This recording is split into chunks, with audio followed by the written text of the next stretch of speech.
Chers amis, un responsable de la société française, Orano, a déclaré vouloir ouvrir une phase de dialogue avec les autorités du Niger.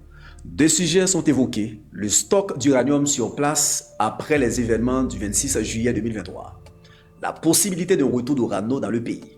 Selon ce responsable, il y aurait peu de chances qu'Orano revienne totalement. Mais il faudrait, dit-il, se mettre autour de la table. Autrement dit, pas de confrontation, mais le dialogue.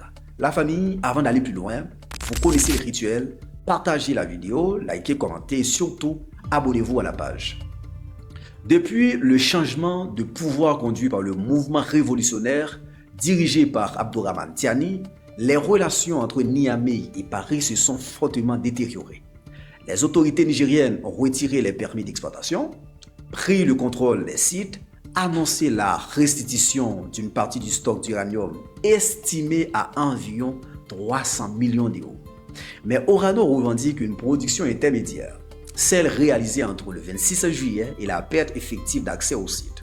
C'est là que se situe le cœur du différend entre l'État nigérien et l'entreprise Orano. Orano avance deux arguments. Premièrement, des droits auraient existé sur une partie de la production. Deuxièmement, le Niger aurait besoin des compétences techniques et des données accumulées par Orano depuis des décennies. C'est un point important. Orano connaît les sites, dispose d'archives techniques, maîtrise les historiques d'exploitation, mais cette position peut aussi être perçue comme une remise en cause implicite des capacités souveraines du Niger. La question devient alors politique. Le dialogue est-il technique ou stratégique?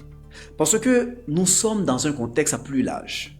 La redéfinition des partenariats au Sahel, l'affirmation d'une souveraineté économique, les tensions diplomatiques persistantes avec l'Empire français.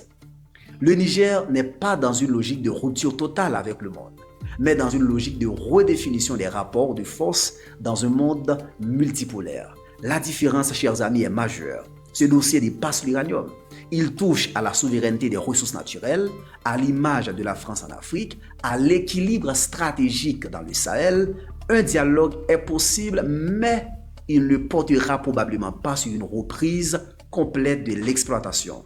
Il portera, bien entendu, sur le contentieux précis du stock et sur les procédures juridiques en cours. En résumé, une chose est claire, le rapport de force a changé. La France parle désormais de dialogue. Le Niger affirme sa souveraineté. Comprendre les faits permet d'éviter les manipulations. Qu'en pensez-vous dans les commentaires? Le dialogue doit-il être accepté? Sous quelles conditions? À très bientôt pour une nouvelle chronique géopolitique avec Wesley. Ciao, ciao.